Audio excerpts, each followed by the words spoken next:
Hi everyone, welcome back to the Spring Garden series. Today I'm going to share with you how to pick a spot for your very first vegetable garden.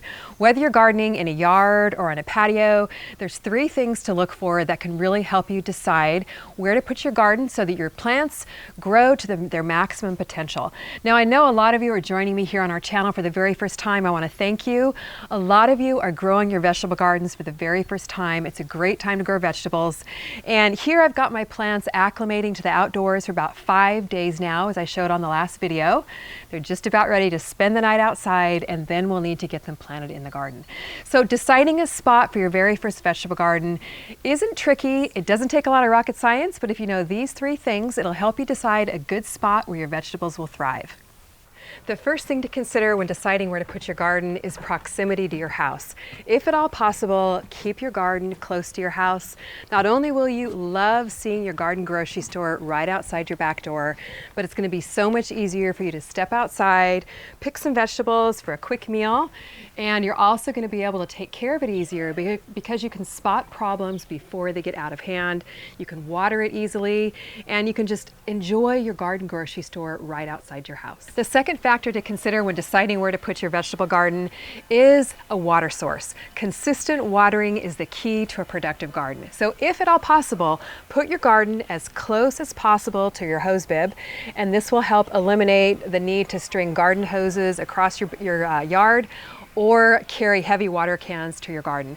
Now in our situation here, we have one hose bib that feeds our entire garden, so we don't really have that option. It's close to our container garden, but this hose right here actually goes under our deck and feeds all of the drip irrigation for our garden.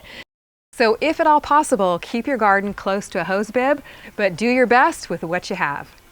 The third and probably the most important factor when deciding where to put your garden is sun exposure. So we need to balance out the proximity, the water source, and the sun exposure, and then decide where to place your garden. Now when it comes to sun exposure, the more the merrier. Many fruiting vegetables like tomatoes, peppers, cucumbers need at least 6 hours of sunlight a day to be the most productive, but 8 to 10 hours is really optimal. So with a little bit of observation, you can decide where the best spot in your yard or on your patio is to place your garden. Depending on where your outdoor space is in relation to your house, buildings, or other trees, you may need to walk 6 to 8 feet away from your house if your outdoor space allows, and observe the pattern of the sun throughout the day. Now, a really easy way to do this is to grab yourself 4 stakes and pound them in a spot in your garden, and stake off about a 4 by 8 foot spot, because that's about the size of a typical raised bed, and then observe the sunlight patterns throughout the day.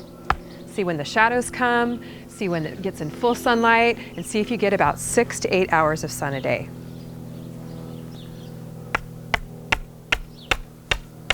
If you don't have stakes, you can use bricks or rocks. That works just as well too.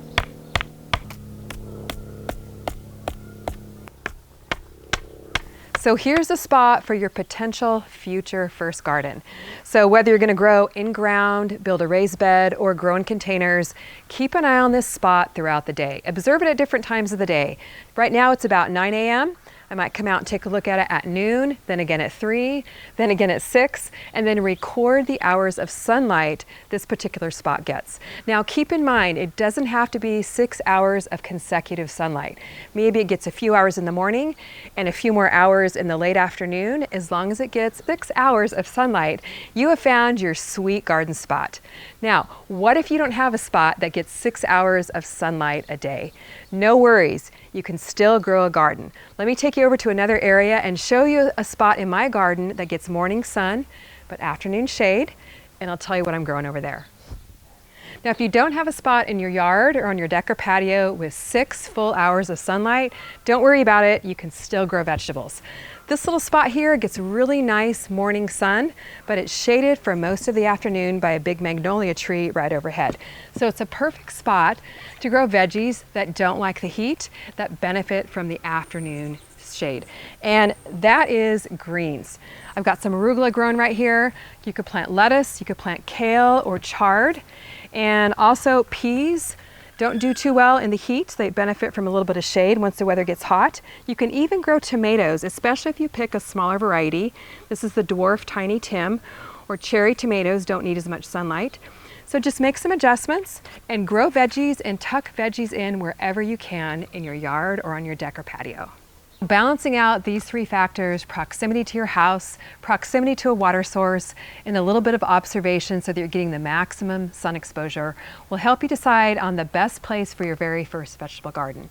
We're working our way right through my book, Organic Gardening for Everyone. All the information I shared in this video is in Chapter 5.